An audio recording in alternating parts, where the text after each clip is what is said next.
For over 2 decades, the Trews have become one of Canada's defining rock bands with multiple #1 singles, gold and platinum certified albums, and a stage presence like no other. While summer might be winding down, they're gearing up for a tour that includes performances across Ontario and New Brunswick. And now Colin and John Angus join me this morning.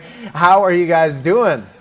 Doing great. Awake. I'm doing great. We're awake. We're here. We made it. It's nice to see you. It was nice to see you, and we just heard a few moments ago, Endless Weekend, and what a bop that is. You really kind of bottled that excitement, that nostalgia of summer into one song. Can you tell us a little bit about the inspiration behind that one? Yeah, it was kind of like the fun song on an otherwise kind of serious record, I guess. It was the last song on our latest record, The Bloody Light.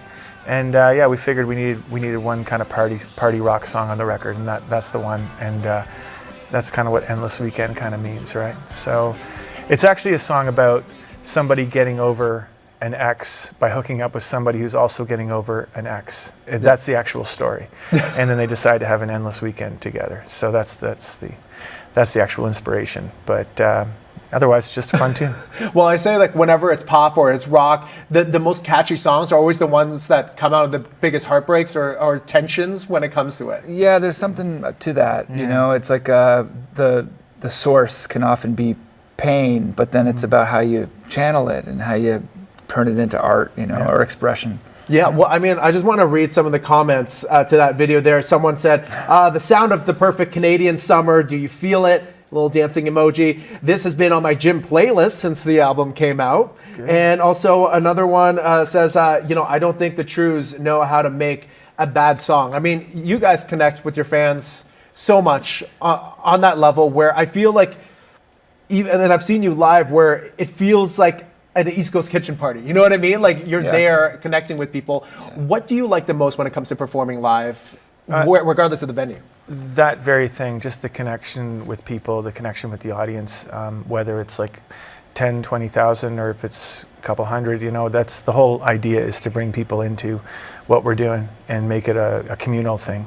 Yeah. And a big thing growing up on the East Coast was like what you said. It was a lot of kitchen parties. Everybody on the East Coast has got tons of musical talent, and everywhere you go, everybody's a really good singer, good guitar player, and then people just sing and play. It's just part of the culture, and that's definitely part of the culture that we are probably the most proud of, because we have that with how we perform. It's kind of just about everybody, and I think that's a great way to put on a show. Well, I've never been to Antigonish, but what was it like growing up there? What was it about that place that, would you say, kind of formed you to who you are now, both as a person but also as a musician? It's a very small town. It's a town of about 5,000 to 10,000 people, depending on whether university is in session. I think when you're sort of isolated like that, like we were, I think we felt like music was really our refuge, our way of connecting to one another and to make sort of our own community happen around it.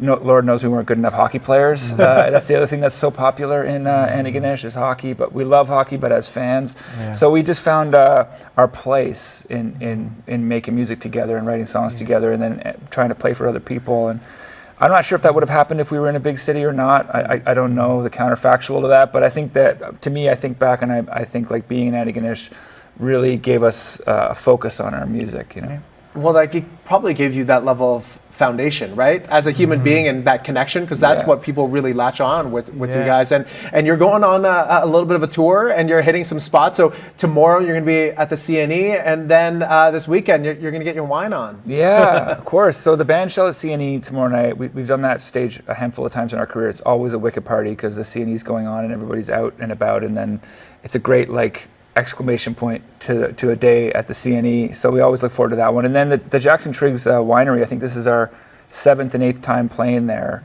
So we're doing 2 nights, 1 acoustic, 1 electric. And that's just a great little gem of a venue that if you haven't been, you should check it out, because it's in a natural amphitheater right off the vineyard. You can eat great food, drink great wine, and then watch a show. I mean, what's not to love about that? Do you shift your approach to your performance depending on the venue, whether it's an outdoor, whether it's a festival? Yeah, well, for that venue, we're doing 2 nights, and I think the first night is the first night's acoustic. No, first night's electric. First night's electric, and then the second night's acoustic. So the electric show will be, the usual high energy rock show, and then the next night will be more of a acoustic, pared down, more of a listening experience. Both shows go over pretty good. So yeah, there'll be a different approach, but they'll both be fun. Well, I mean, I think that's going to be a great way to wrap up the summer. It's hard to say goodbye, but for both of you, what is the perfect weekend? What is the summer weekend that you would want to be endless?